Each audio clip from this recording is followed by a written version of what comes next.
Envase Technologies creates a suite of solutions that makes it easier to run your trucking business. For drivers and carriers, our solutions put control back in your hands with a TMS, capacity and storage marketplace, and rate management system. Optimize your operations with less administrative headaches and increase the value of your time spent on and off the clock. Envase Technologies, driving progress, delivering innovation. For more information, visit envasetechnologies.com. That's ENVASE Technologies.com.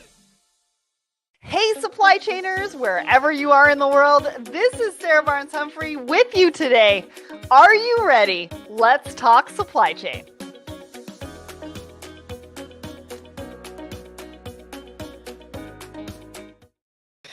Good morning, everyone, and happy Tuesday. Welcome to Thoughts and Coffee. My name is Sarah Barnes-Humphrey. I'm the founder and host of Let's Talk Supply Chain, the Blended podcast, and the founder of the Blended Pledge as well.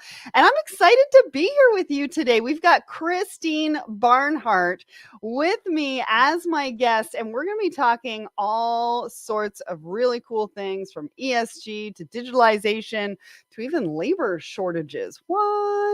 But before we do that, let's get to our show sponsors. So are you ready to find your tribe? If you're struggling to find a supply chain community of like-minded professionals where you can level up, network, learn about best practices from experts in supply chain, professional development, and marketing, look no further. We created the Secret Society of Supply Chain to provide a safe space, a community for everyone in supply chain. We offer unique opportunities for everyone to connect and grow in our three distinct value-packed communities: the Supply Chainers, Women in Supply Chain, and the Creative Room. From the learn at your own pace, content-rich approach of the Supply Chainers to the empowering community-focused space of Women in Supply Chain and the marketing mastermind of the Creative Room, we mean it when we say there's truly a place for everyone. So head over to letstalksupplychain.com and sign up for the group that's right for you. All right, let's talk about what's happening at Let's Talk Supply Chain. So we have a brand new episode with Win Global. Now, this is episode 388, wherever you check out the show. And this one is talking about drone ship technology. Don't know what that is? Well, go and listen to this episode, because sooner rather than later, we are going to be seeing 20-foot containers flying in the air, going from the Far East to North America. And this technology is coming, and Igor is at the front of this. So go and check it out. If you think it's far-fetched, it's really not, because they are very close to launching this in the market. So go check that out. What else have we got going on? We've got Log Tech Live this Friday with Eric Johnson, and he's talking about the challenges in supply chain freight visibility. Now, even if you cannot attend live, go and click the attend button, because I will send you the recording after the show. You're not going to want to miss it. I mean, who doesn't want to talk about supply chain freight visibility? And next, Christine, who is our guest today, she was recently on our Woman in Supply Chain series. Now, I don't know if you guys know this, but we have a Woman in Supply Chain series. We feature a woman on the podcast, on the blog. We talk about their journey, what they're doing in supply chain. And Christine was on, I believe, in December. So go and check out that episode to learn a little bit more about Christine, because you're going to be seeing her a lot, especially with the announcement coming up. And I wrote a post the other day about women in supply chain. This has been coming up a lot. People are fired up. They want to see more women featured in the industry. They want to learn about their journeys, their advice.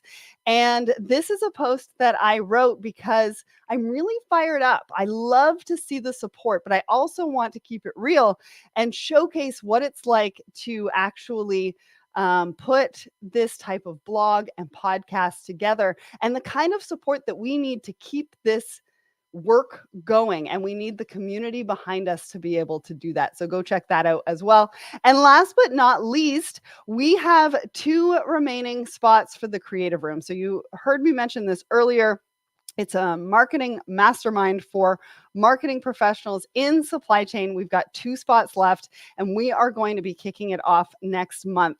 So you definitely want to go and get your seat right now. All right. So without further ado, let's bring up my guest for today. Good morning, Christine. How are you?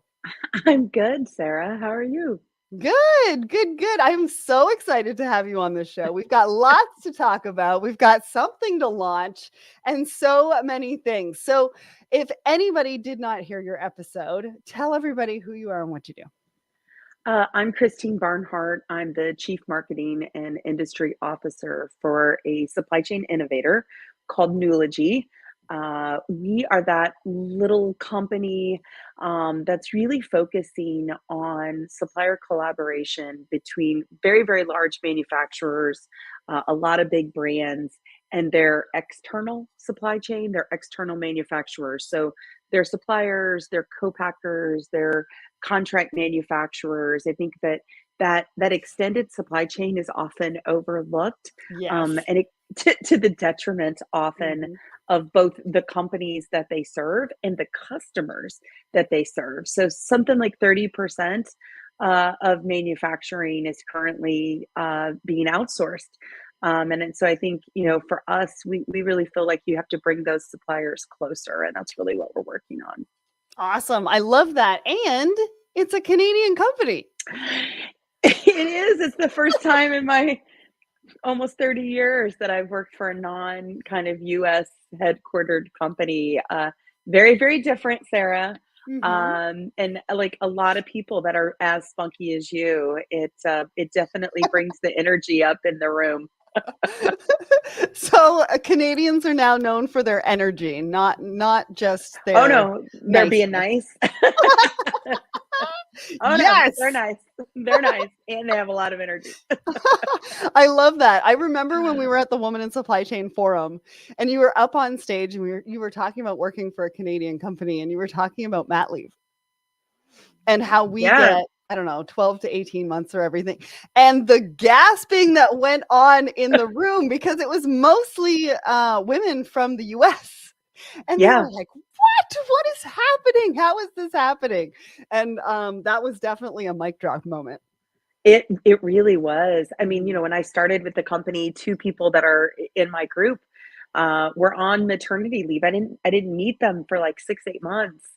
But, we hold their job for them, they came back in, they kinda hit the ground running, we caught them up. I really wish that the US would kinda get on board with supporting mothers, fathers, young families in a much more humane and holistic way. I Yeah. can remember, with my own, I think I took 3 months off, only like 5 or 6 weeks of which was paid. And, it's just not enough, Mhm. right?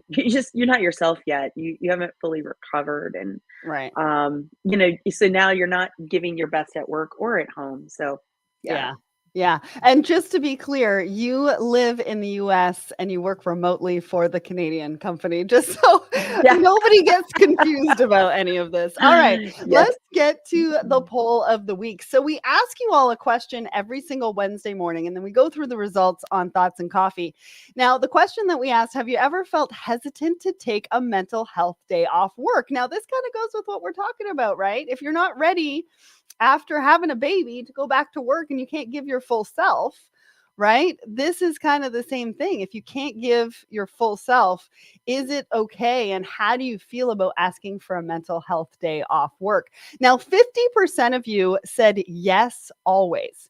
So, what that means, and that's with 364 votes. I mean, 50% of us, if we feel hesitant to take a mental health day off work, that's not good. That means that we're not doing a good enough job from an employee standpoint and to really create that safe space to be able to put our hands up and say, listen, man, I need this. 22% of you said day off, what, when? 19% of you said no, we need that. 8% said no, but I feel bad. See that guilt? Look at that guilt with that 8%. What do you think about this, Christine? I think it would be really interesting to see the generational dynamics that are Okay. driving it. Fair. And I think that a large part of your audience is in the United States. Yes. I mean, as I've traveled around the world and been other places, they don't, they definitely have more boundaries between work and home, and work is not their identity, and work doesn't drive everything they do. I think, unfortunately, in the US, for many, many years, work is who we are, and we don't like to say no. It feels guilty. I mean, and I've been, like, for me now, I'm in a really great place. I work for a great company. I feel safe. I feel like I can be my authentic self. And if I'm having that day, I'm like, okay, now that's, but just recently I had major knee surgery, Hmm. and I really thought I was going to come back to work after 3 days, and this, I mean, I had a total knee replacement, and then I felt guilty because it just wasn't working for me. And so, I talked to HR, I talked to our founders, and they're all like, take all the time you need. Like, they were lovely, but it was just my brain, like the habit in Hmm. my brain was that I had to get back as soon as was humanly possible. Yeah. Because if I didn't, it was a weakness, right? And Mhm. I wasn't doing my fair share. And so I just think psychologically, there's a lot of baggage there for a lot There of people. is. Yeah, yeah, yeah, yeah, absolutely, and thanks for sharing your story because I think it's gonna help a lot of people, right? When we think about approaching and asking for it and, sometimes we don't even really shouldn't have to explain it. It should just be a safe space for everybody. All right. So talk to us about give us a bit of a market update. What's happening in your world of supply chain that we need to know about? What are your customers asking about? What should people really be focusing on right now? Yeah, I mean, I think, everybody's being really cautious. Yeah. So I don't think the word recession is as hot as what it was 6 months ago. A lot of people really talking about more softening. Mhm. Just things are a little weaker. They're not as strong as we would want them to be. And so I think, a lot of people being very, very conservative with their spending, with their investments and things of that nature, but they haven't stopped. So it's not like 2008, 2009, where we just, it was kind of a hard stop. And Right. that's kind of one of the big things. I think we are starting to see a lot of traction, especially with very large multinational brands doing experimentation, doing pilots, really now starting to make some investments in multi-enterprise collaboration, which I think is amazing. It's been around for a while. It's taken a long time to educate the market, but we're really starting to see some traction there, which is good. It's good for them as a business because it helps them obviously, improve their relationship with their suppliers and drive, better metrics. It's good for their suppliers because then their suppliers have better visibility into what those customers really need, and helps minimize that bullwhip effect. But it's really good for consumers as well because Right.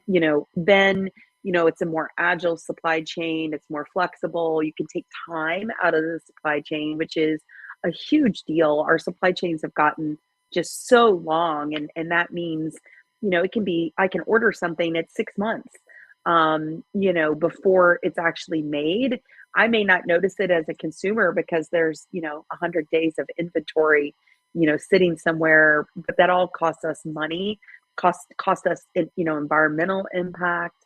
I'm excited. I think we're at a really exciting inflection point in supply chain right now. Yeah, I think so too. And everybody is going to hear more from you because I want to let everybody know that as of February 21st, we are launching a live show with Nulogy, and you're going to be the host. So tell everybody what they can expect. What's the title? What is it all going to be about? And why should they tune in? Yeah. So, I'm the American at Nulogy. And so I think the title, as I'm the host, really fits the podcast. So it's Supply Chain Unfiltered, and I am often that unfiltered individual in the room. I'm very pragmatic, really direct. I ask a ton of questions. I want to understand.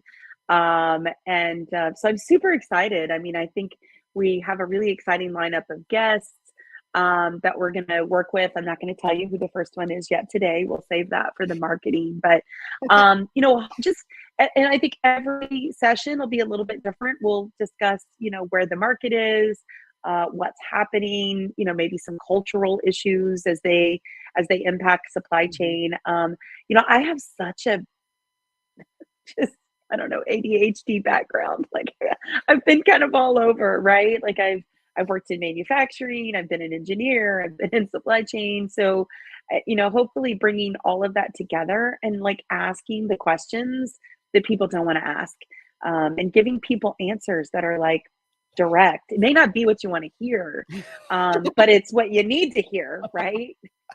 I can't wait. I mean, when we came up with that title, or you came up with the title, Supply Chain Unfiltered, I was like, that is so Christine.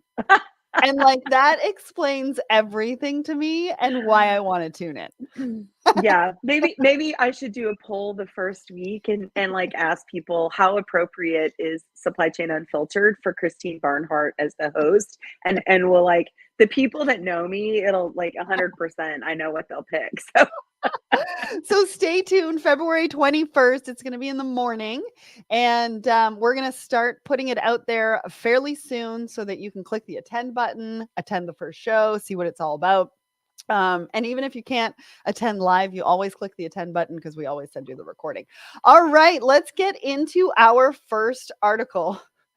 So this article I came across, I think about a week or so ago, and it really piqued my interest because now we are squabbling over the word ESG, or the acronym ESG.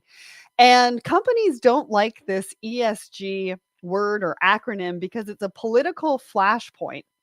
And so they're changing everybody's title who has ESG in the title, which really doesn't, I don't know. I don't get it. I mean, if everybody's used to an acronym and a word, why are we flipping the script and changing it? One of the ways that they're changing it is they're changing it to responsible business.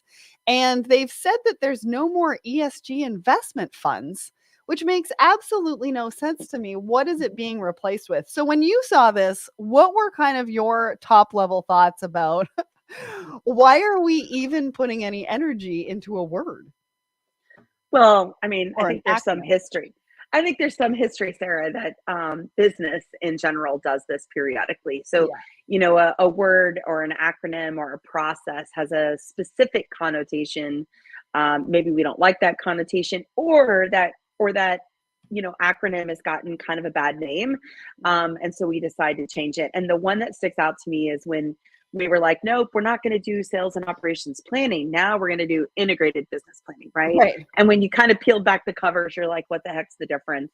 And quite frankly, the consultants couldn't tell you what the difference was really either, right? So for me, this is kind of the same thing. I think people that we've taught the public what ESG is, and now we don't like the definition of what we've taught them and what they're Yeah. trying to hold us accountable to. So now if maybe we shift that definition and we call it something else, we'll be held accountable to something else as well. And so Yeah. it's kind of reminds me of that cup game, like where's the P, right? Like, Well, and we have to be careful what we call it, because in Canada, there are some climate people suing the top 5 banks because they use the word sustainable finance. And I'll well, tell you, I'll tell you it something really sustainability has so many different words like connotations. Like it doesn't have to mean the environment, right? Like right. it could just be self-sustaining. Like, yeah. Right. Well, and in the EU, there's a sustainability disclosure law, and they still have to report ESG, and they're still using it as ESG. So I just don't know why we have to confuse the market. And I'll tell you, we're coming out with a post because I found a quiz that you can actually take to find out how you can help with climate change and things like that. And one of the suggestions that came back to me was that I change my bank. and I go with a bank that's more sustainable. And that was like an easy thing that I could do. I mean, it's easier if I was American because all of the banks listed, I believe, are in the US. So I don't know how, and I have to do some research on it. But there's easy ways that we can make sort of changes. And it was interesting to me that banking was one of them. And that hadn't even crossed my radar. And then now Yeah. we're talking about how they're suing over words. And I just feel like if we make it too complicated, people are going to retreat and not do anything, which is not what we need right now. But isn't that what some people want? I Maybe. mean, yeah, Maybe. and I also think there's probably some generational dynamics there. I mean, Mm, I have two Gen Zers. I'll tell you, like they are pretty savvy. You can't get them to take the trash out for crap, but man, they understand where to spend their money, where to mhm. make, what banks to use. Like they're doing research for all of that, but don't ask them to do the laundry, right? I mean, Or put their dishes um, in the put dishwasher. the dishes in the dishwasher. No, that's too complicated. But so, I mean, I think part of it is, if it's not clearly defined, we can't be held accountable to it. And I Yeah, hate that. I hate that because I think at the end of the day, whether you believe in climate change or you don't, at the end of the day, you can't argue that we're poisoning ourselves and we're poisoning our planet. And that's right. really what it comes down to, right? Yeah. And so it's Yeah, like, yeah, yeah. come on, how do we make a difference? Yeah, and, like, one shift, like changing your bank and things like that. So anyways, we're gonna come up with that post so that you can take the quiz yourself and, you can start making incremental changes like we talked about with our New Year's resolutions. Pick something and do something towards, sustainability every day. All right, let's talk about our next. This isn't really an article. This is an ebook, that you've come out with at Newlogy that, we're gonna be putting into the comments so everybody can go and get it. Now, what can we expect from this ebook? I love the me to we, everyone winning. I mean, collaboration is the future of business. It's kind of my thing. So, what can people expect? Who is this for? Honestly, I would say it's for anybody that is either a customer buying, things for their supply chain or a supplier that is supplying things to those customers. And, we tend to concentrate primarily in what I would call process industries, but the ebook is really valid to supply chains more holistically. So, kind of gives you a little bit of background of what we're talking about and why we think synchronization of supply chain is so critical and what the data says, where are the gaps, where is it causing us problems, because we have kind of all these little businesses that are acting autonomously, and then it really gets into prescriptively, what are the steps to evaluating your digital maturity. So everybody's journey is going to be different. It is 100% a journey. It is not a destination, and it's okay if you're not, in the realm of orchestrated ecosystems. I think critically, I would tell you, no one is, regardless of what they want to believe. So, I think it's like a couple of things that I always tell people, like because they get overwhelmed, right? Like, oh my God, I don't even know how to start, and I'm like, well, you can eat an entire elephant one bite at a time. So let's just figure out the first step. What is the most critical thing to your business right now? Maybe it's getting visibility into what your supply base is doing. Like what are the POs that are Yeah. running in their plant right now that are for you? That is a great place to start. And then from there, we can start to talk about, sharing forecasts and sharing capacity and sharing raw materials and joint decision making and joint dashboards, so everybody's measuring the same thing the same way. Yeah. So I mean you have to be on the path. Yeah. Well, and I love that everybody is winning. Now, you talk about a collaborative and synchronized ecosystem. What exactly do you mean by that?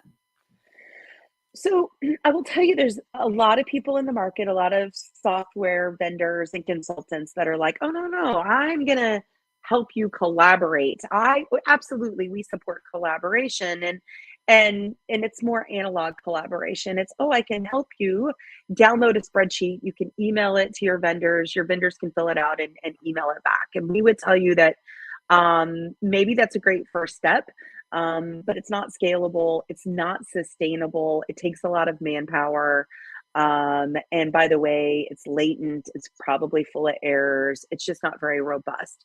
And so, what we're really advocating is this in platform collaboration and synchronization. So very, very much like high fidelity data, data that's moving at the speed of business. So real time, near real time, that way you can make decisions not based on what happened at your vendor yesterday, the day before, 2 weeks ago, but based on what's happening today, right now. And for me, this right here is the reason that I left, a long history as a practitioner and moved into technology, because this multi-enterprise collaboration and synchronization, it made so much sense to me. I was really frustrated. I was putting in, advanced planning systems and doing global transformation of supply chain. And within the four walls, we could kind of manage things, right? But so much of what we did was really impacted by our supply base. Can they get us the materials that we need? Or can they produce the product? We had a lot of contract manufacturers. Can they produce this product and get it on shelf? Because it impacts my brand, right? And there was no visibility. It was phone calls and emails and spreadsheets. And, the multi-enterprise collaboration really strives to solve that. And and my perspective would be, the companies that are doing this are the companies that are going to win. That, the big manufacturers, the brands, and their supply base, that is able to collaborate in a system. I call it virtual vertical integration. They're going to be successful because they're not going to make as many mistakes. They're not going to have as much waste. It doesn't take as many people to manage their transactions. It's just a win-win-win. Awesome. Well, go and get that ebook. The link is in the comments. If you're over on my personal LinkedIn, I will go and put it into the comments right after we're done. So stay tuned. Now, we've only got a couple of minutes, but I do want to spend a little bit of time on this article by Forbes. So people make the supply chain go round. Well, what they're talking about in this particular article are labor shortages. So we have a lot of labor shortages in the supply chain. They're talking about how there's millions of unfulfilled job positions. And in manufacturing alone, 45%. So can technology help, or is it support? And is AI the answer? What did you think about this, Christine, when you saw that? Yeah, I thought it was really interesting. I mean, we've been looking at research for several years, like, post COVID, that there's a huge, shortage of resources on the human side. And I do think AI can help. I don't think it's a panacea. I think that, you have to really understand the business problem that you're trying to solve and then apply it selectively. But I think the bigger problem is we have trained an entire generation that the only way they can be successful is through some type of an advanced education, a 4-year degree. And I think, what we're seeing is a lot of manufacturing jobs that maybe they take some technical acumen, but you don't have to be an engineer, right? And these Gen Zers and the millennials, they're digitally native. So I think we really have to rethink, how we're teaching our kids, what success looks like, and what a good job looks like, and that, everybody doesn't have to go to, a 4-year big university and have hundreds of thousands of dollars in debt.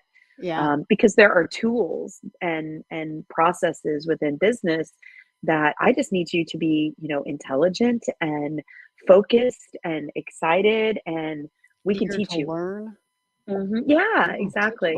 Yeah. Well, and it's interesting, right? Because we are hearing all about these layoffs. But then we're also hearing that there's millions of unfulfilled job positions. And so, is it a reskilling, right? Are we looking for the jobs that we have done in the past? Or maybe can we look for something, maybe we can take some time to reskill? I mean, I don't know. But we're also, I mean, when I came out of high school, I didn't do college, university. I was receptionist for 4 years. I learned a ton about business, about the different departments, which department I wanted to work in, which I didn't. And I think some of these job positions can really be an opening to other things as well. And I think you're right, around mindset. Anyways, we've come to the end, and I really need to just let everybody know where we're going to be. So I talked about LogTech Live on Friday, March 21st. I have a webinar with Supply Chain Brain and Reveal about parcel shipping. I'm going to be at Manifest next week, so come and say hi. And then I'm going to be at TPM March 3rd through 6th, and I'm going to be on stage for a fireside chat with $1 Million Baby. $1 Million Baby? I think so. Anyways, Christine, I want to say thank you so much for joining me today. I cannot wait for your new show. Thanks to everybody in the audience for joining us. And I will see you next Tuesday live from Vegas. All right. Have a great week, everyone.